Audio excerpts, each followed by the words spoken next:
हाय दोस्तों, आपको Kundan education tutorial में स्वागत है।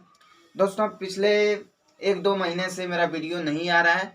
अब फिर से लग गया हूँ। अब कोई दिक्कत नहीं है, अब फिर से मेरा वीडियो आएगा। एकदम बेसिक तरीके से आपको बताया जाएगा, एकदम इजली भाषा में आपको समझाया जाएगा।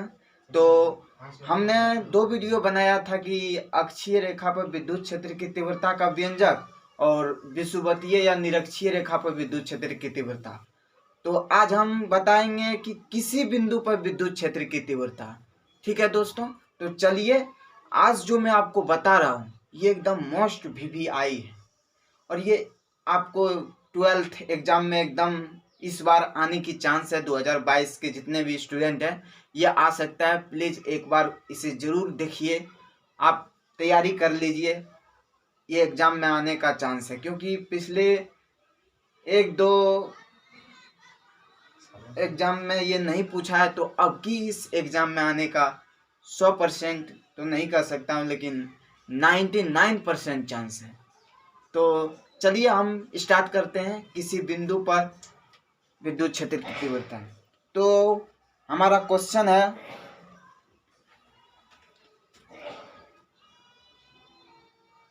किसी विद्युत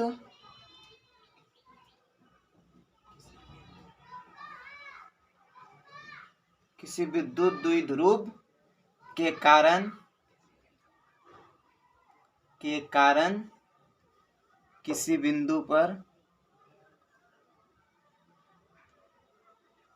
किसी बिंदु पर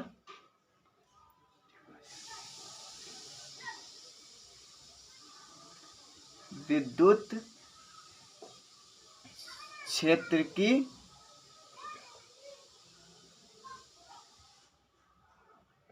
तीव्रता का व्यंजक प्राप्त करें।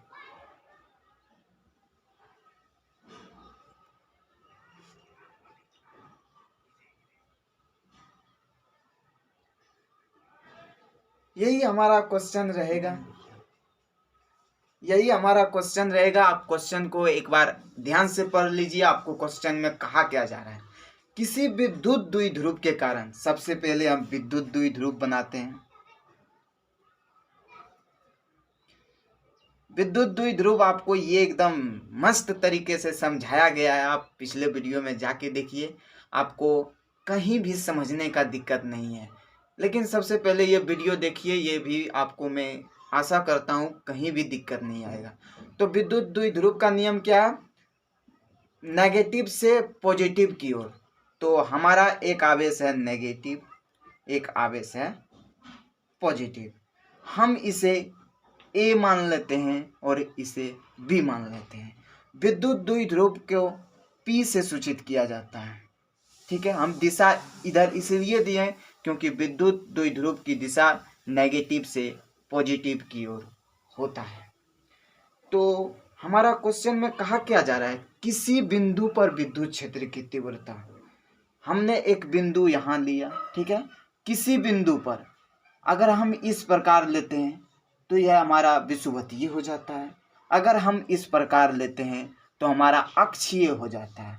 विषुवतीय और अक्षीय को छोड़कर आप जिस तरह भी रेखा लीजिए वो किसी बिंदु पर हो जाएगा। देखिए, इस प्रकार अगर हम ले लेते हैं तो ये हमारा हो गया किसी बिंदु पर विद्युत क्षेत्र की तीव्रता।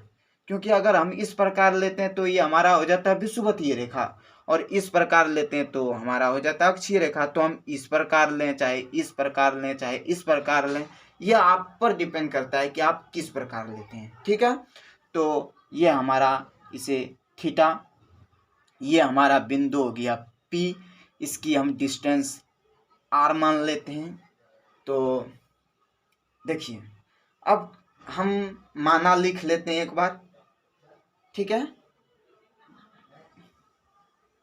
माना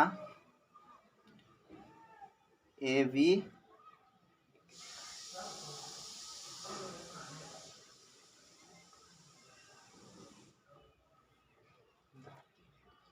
माना ए बी विद्युत द्विध्रुव है। विद्युत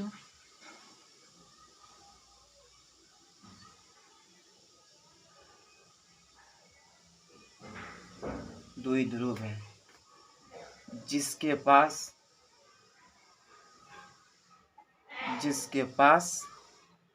-q तथा +q आवेश है। माना में हम तो बहुत लिख सकते हैं, ये इसका बारे में भी लिख सकते हैं, लेकिन आपको ना उतना याद रखना मुश्किल हो जाएगा। तो एग्जाम भी हमारा कम समय बचा है, तो माना आप कोशिश कीजिएगा कि हम छोटा ही लिख देंगे, क्योंकि माना हम तो वैसे भी यहाँ समझा ही रहे हैं।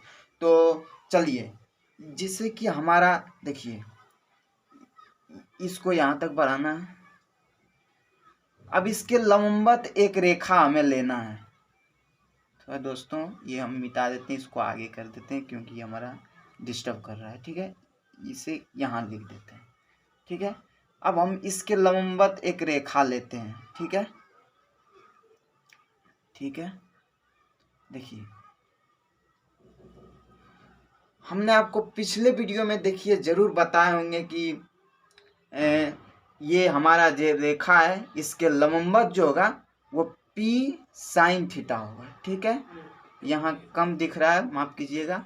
और इसके जो ये रेखा जो है OP के लंबवत जो रेखा होगा, OP के जो अनुदिश यानी विपरीत होगा वो P cos थीटा होगा। आपको यहाँ दिक्कत नहीं करना है, आपको केवल ये याद रखना है कि जो हमें लंबवत है OP के लंबवत जो है वो साइन में होगा और जो अनुदिश है वो P cos थीटा होगा। तो हम ये कैसे होता है ये हम पिछले वीडियो में बताएं, तो उसको जाके देखिए। यहाँ बताएंगे तो वीडियो काफ़ी लंबा हो जाएगा। तो चलिए हम इसको लिख लेते हैं। P को 2 भागों, ये दूरी हम O मान लेते हैं। P को 2 भागों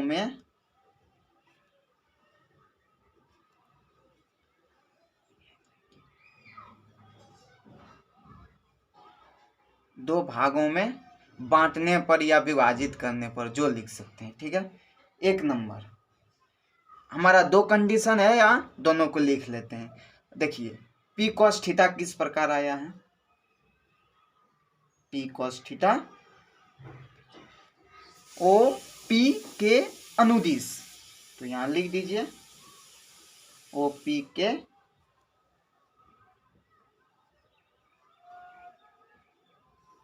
अनुदिश। और सेकेंड कंडीशन हमारा क्या है, P sin थीटा OP के लंबवत।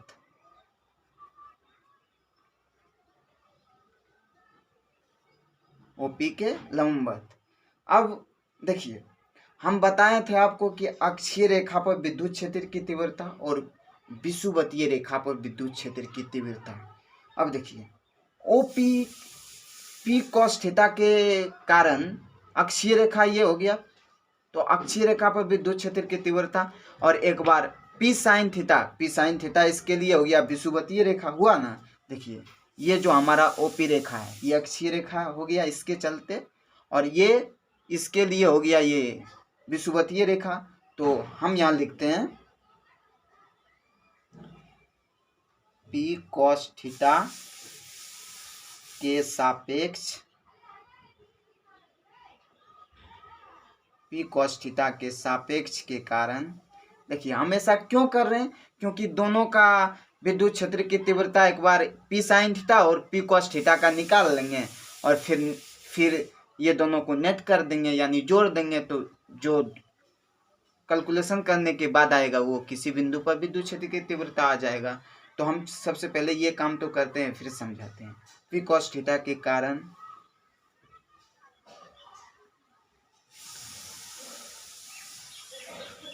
बिंदु किस पर, बिंदु P हमारा क्या है, लिख देते हैं अक्षीय रेखा पर स्थित है। बिंदु P अक्षीय रेखा पर स्थित है।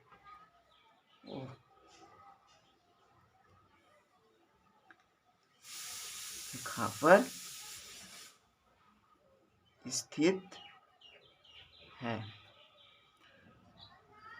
अतः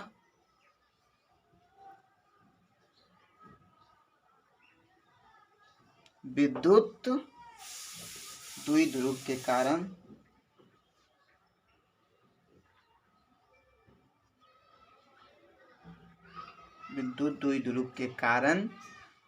बिंदु P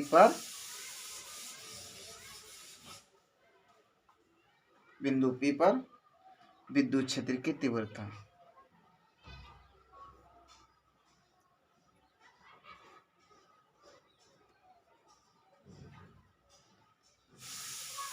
देखिए P बिंदु के कारण विद्युत क्षेत्र की तीव्रता, ठीक है, यह अक्षीय रेखा हो गया। तो यहाँ रुकिए, इसको मिटा देते हैं, इसको यहाँ हम थोड़ा ले आते हैं, ठीक है। ये हमारा हो गया, ठीक है। हम दो कंडीशन आएगा तो इसलिए हम इसे E1 मान लेते हैं, ठीक है, ठीक है। और एक अगले आएगा विषुवतीय रेखा, तो हम इसको इस प्रकार दे सकते हैं, क्योंकि ये विषुवतीय रेखा, या तो हम इधर भी दे सकते हैं, कोई प्रॉब्लम नहीं है, ठीक है। इधर ही दे देते हैं, उससे कोई दिक्कत नहीं है,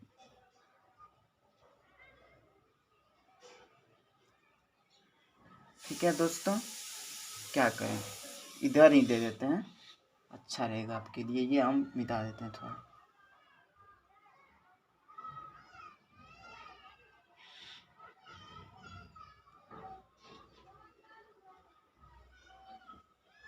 देखिए ये हमारा अक्षीय रेखा हो गया, ये बिंदु P तो है ही, ये हमारा अक्षीय रेखा है, और इसके अनुदिश एक हमारा विषुवतीय रेखा है, इसे हम E2 मान लेते हैं। और ये हमारा नेट हो गया, इसे E मान लेते हैं, E नेट, यानी दोनों का जोड़, ठीक है। दोनों, ये हमारा कितना हो गया, 90 डिग्री हो गया, ठीक है। ये हमारा 90 डिग्री हो गया। तो हमको जगह यहाँ रखना चाहिए था फिगर के लिए, कोई दिक्कत नहीं है, वैसे भी फिगर आपको साफ साफ दिख रहा होगा। ये हमारा क्या 90 डिग्री है। तो हमने आपको बताया था कि सबसे पहले E1 का निकालना है, E1 बराबर, अब अक्षीय रेखा के लिए हम विद्युत क्षेत्र की तीव्रता आपको पिछले वीडियो में बताए हैं, देखिए यही बताए होंगे, 1/4 epsilon 2p cos theta RQ। इसे इक्वेशन फर्स्ट मान लेते हैं। आप चाहे तो इसे कॉपी में नोट कर सकते हैं, स्क्रीनशॉट ले सकते हैं। हम इसे मिटाने जा रहे हैं, ठीक है दोस्तों। एक मिनट दोस्तों।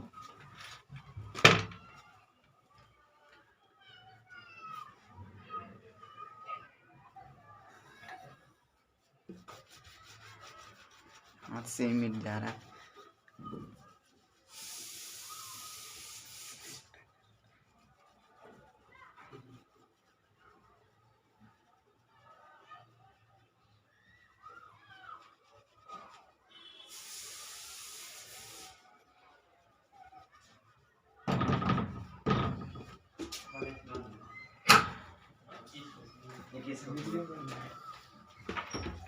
चलिए दोस्तों, दूसरा कंडीशन हम लिख लेते हैं। वहाँ हमने पिछले साइन थीटा निकाला था, अब कॉस थीटा के सापेक्ष निकालते हैं। P कॉस थीटा के सापेक्ष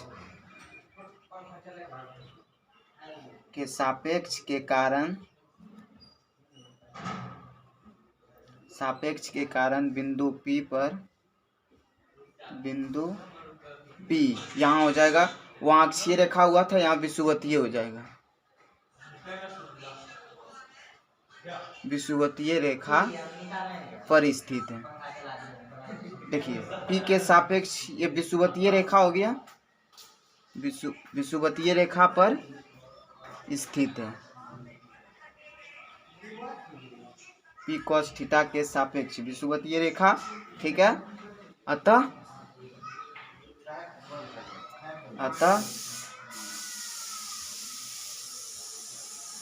विद्युत द्विध्रुव के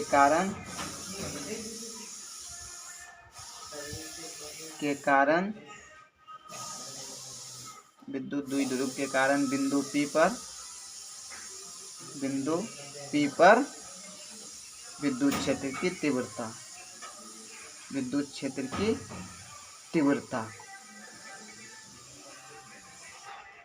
हमने आपको विषुवतीय रेखा पर विद्युत क्षेत्र की तीव्रता के लिए क्या व्यंजक बताए थे दोस्तों, याद कीजिए, या तो आपको याद नहीं है पीछे का वीडियो जाके देखिए, अगर आपने कॉपी में नोट किया है तो कॉपी को देखिए, आप जो भी कीजिए, या तो आप जानते हैं एक बार मन में बोलिए विषुवतीय रेखा का व्यंजक क्या होता है। तो चलिए हम लिख देते हैं, ये हमने E2 माना है, विषुवतीय को हमने E2 माना है, तो E2 बराबर 1/4πε P sin थीटा R3। इसे इक्वेशन 2 मान लेते हैं। देखिए E जो है, चूंकि E1 और E2 जो है ना वो लंबवत है, ठीक है, वो 90 डिग्री का एंगल बना रहे हैं। चलिए अब दोनों को हम लोग जोड़ देते हैं, ठीक है, अक्षीय रेखा और विषुवतीय रेखा को ऐड कर देते हैं। ऐड मतलब उसका व्यंजक ऐड कर देते हैं। अतः विद्युत द्विध्रुव के कारण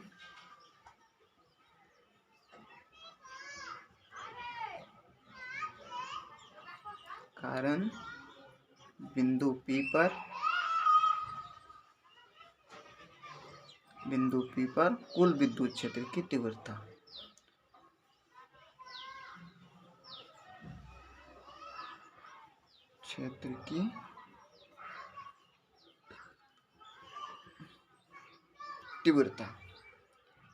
देखिए जब भी हम दोनों के ये E1 E2 के बीच में जोड़ते हैं तो ये हमने आपको एक फार्मूला बताया था। जब भी हम ई नेट करते हैं तो फार्मूला हमारा क्या आता है, ई बराबर, आप पीछे के वीडियो में देखिए, आपको इसके बारे में भी कुछ बताया गया है। ई का स्क्वायर E2 का square 2E1 E2 cos theta, ठीक है, ये हमारा फार्मूला है ई बराबर। देखिए हम इसे एक बार सॉल्व करते हैं। E1 का स्क्वायर E2 का स्क्वायर 2E1 E2 कॉस यहाँ कितना का एंगल बना रहा है, 90 डिग्री का, 90 डिग्री। तो हमारा क्या आ गया, 90 डिग्री, कॉस 90 डिग्री का मान 0। तो अगर हम इसे ये देखिए गुना 0, तो ये पूरा 0 हो जाता है, तो हमारे पास क्या बचता है, E1 और E2 का स्क्वायर, ठीक है। अब जो हमने ये हो गया 2 समीकरण, और एक हमने पहले माना था जो हम मिटा दिए, उसे फर्स्ट समीकरण माना था, दोनों को ऐड कर देते हैं, ठीक है, इसमें ऐड करते थे। E1 भी निकाल चुके हैं और E2 भी निकाल चुके हैं, यहाँ लिख देते हैं।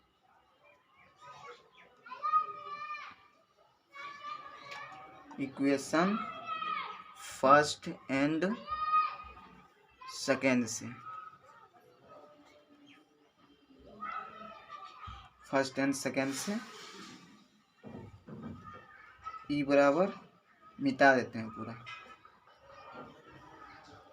ठीक है, मिटा रहा हूँ दोस्तों, आप चाहे तो इसका एक स्क्रीनशॉट ले सकते हैं या अपने कॉपी में नोट कर सकते हैं, हम मिटा रहे हैं, ठीक है। अब इसके आगे इस पर हम E1 और E2 का मान पुट करेंगे, इसके बाद हमारा क्या आता है वो देखेंगे, ठीक है।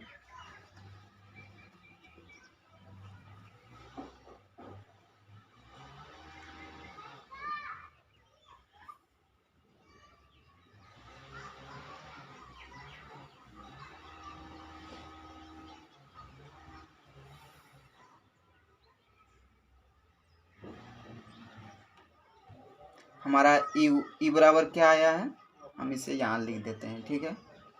ई बराबर हमारा क्या आया है, E1 का स्क्वायर E2 का स्क्वायर, इसमें पुट करते हैं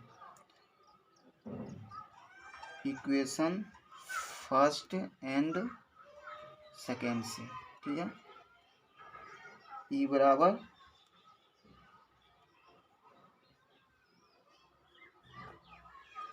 ई देखिए हम क्या निकाले हैं, 1/4πε 2p cos थीटा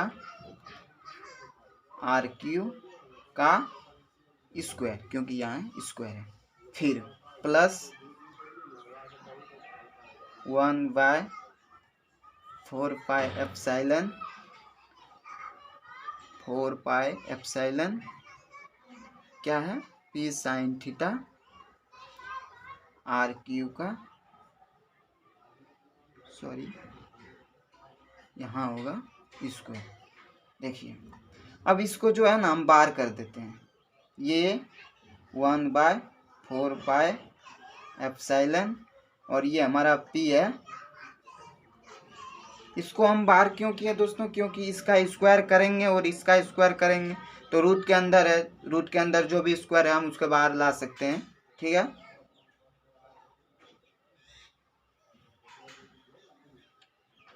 तो रूट के अंदर हमारा क्या बच गया, 2 का square, 4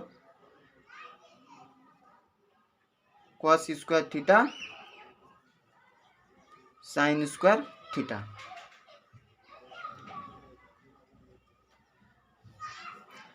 cos square theta sine square theta 1/4πε r cube. देखिए यहाँ हम थोड़ा इसको देखिए क्या लिखते हैं, 3 cos स्क्वायर थीटा और cos स्क्वायर थीटा, कितना, ये इसको ऐड कीजिए यही रहेगा, ठीक है। हमेशा क्यों कर रहे हैं, देखिए क्यों कर रहे हैं, ठीक है, 4πε p R Q 3 cos square theta sine square theta plus cos square theta कितना होता है, 1। तो ये हमारा आ गया विद्युत द्विध्रुव के कारण किसी बिंदु पर विद्युत क्षेत्र की तीव्रता। हमने आपको तीनों बता दिया, अक्षीय रेखा पर विद्युत क्षेत्र की तीव्रता, विषुवतीय रेखा पर विद्युत क्षेत्र की तीव्रता, और तीसरा हमने बताया कि किसी बिंदु पर विद्युत क्षेत्र की तीव्रता। अब इसमें जो है कुछ स्पेशल केसेस है उसको भी बता देता हूँ, विशेष स्थितियाँ उसको भी बता देता हूँ, ठीक है।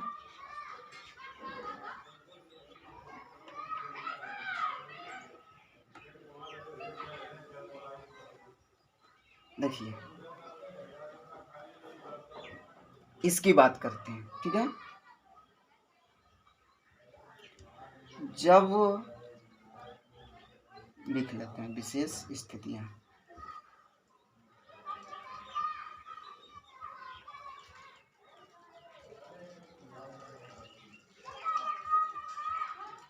विशेष स्थितियां 1 नंबर, जब थीटा बराबर 0 डिग्री। देखिए ये हमारा थीटा है, इसको 0 करेंगे तो ये इस पर आ जाएगा, इस पर आ जाएगा, किसके ऊपर आ जाएगा, अक्षीय रेखा पर। तो यहाँ हम ब्रैकेट में अक्षीय रेखा लिख सकते हैं। थीटा अगर 0 करेंगे तो ये अक्षीय रेखा पर मिल जाएगा ना, तो ये अक्षीय रेखा हो गया। अब जो हमारा निकला है, हमने निकाल के रखा है, उस पर पुट करते हैं, ई बराबर जो हमने निकाल के रखा है यहाँ हम लिख देते हैं, ठीक है, 1/4π p Y are Q 3 cos square theta plus 1, इस पर हम पुट करते हैं 0 का मान, ठीक है। ई बराबर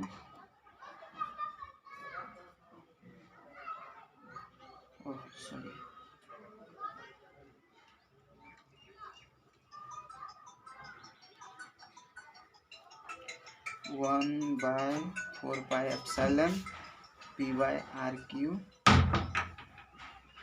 3 cos स्क्वायर थीटा का मान हमारा 0 है, तो 0 डिग्री प्लस 1,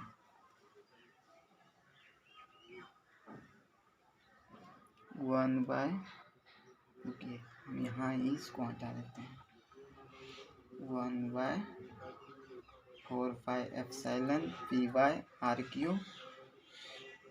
कॉस जीरो का मान होता है 1। आपको ये सब याद रखना पड़ेगा हर हाल में।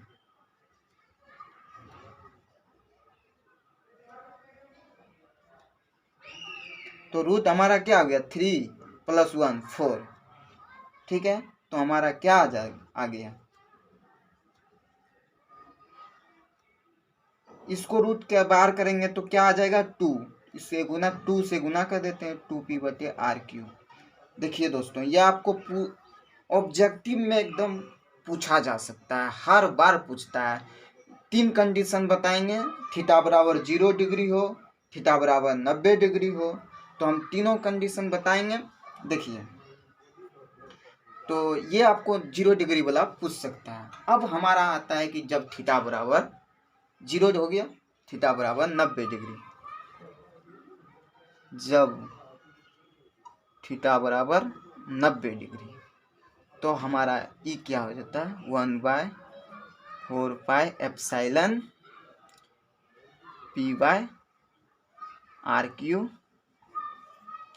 3 cos 90 डिग्री + 1/4।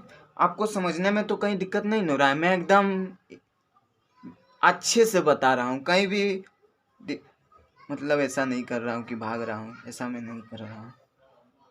3 cos 90 का मान होता है 0। ठीक है, अगर आपको कहीं भी दिक्कत हुआ ना तो आप मुझे कमेंट कर सकते हैं। ठीक है, हमारा एक टेलीग्राम चैनल भी है, कुंदन राजा एंटरटेनमेंट नहीं, कुंदन एजुकेशन ट्यूटोरियल के नाम से एक हमारा टेलीग्राम चैनल भी आएगा, उस पर आप मैसेज कर सकते हैं। ठीक है, आज ही मैं उसे क्रिएट कर देता हूँ, ताकि आपको जो भी डाउट है आप उसमें पूछ सकते हैं। और आपको किस थ्योरम का चाहिए वो मुझे कमेंट कीजिए, मैं उस पर भी वीडियो बनाऊंगा। आपको जो भी थ्योरम चाहिए उस पर कमेंट कीजिए, मैं आपको वो भी बताऊंगा। और आपको जो भी समझने में, केमिस्ट्री फिजिक्स जो भी हो समझने में अगर दिक्कत हो तो आप मेरे कमेंट बॉक्स में लिख सकते हैं, हम उसे ज़रूर समझाएंगे। ठीक है, 4 तो ये हमारा 90 का हो गया। ठीक है, 2 ही कंडीशन इसमें हो ही सकता है, एक 0 एक 90, और क्या हो सकता है। ठीक है, अब तो ठीक है दोस्तों, हमारा यहीं तक था। हमने आज क्या बताया आप लोग को एक बार फिर से रिवाइज करा देते हैं। किसी बिंदु पर विद्युत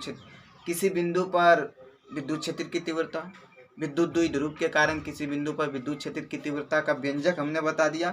फिर हमने आपको स्पेशल केसेस में बताया, जब थीटा बराबर 0 हो, थीटा बराबर यहाँ 90 होगा, जब थीटा बराबर 90 डिग्री हो। तो ये दोनों आप याद कर लीजिए, ये आपको ऑब्जेक्टिव में पूछा जा सकता है। ठीक है, बाय करता हूँ, फिर मिलता हूँ अगले वीडियो में।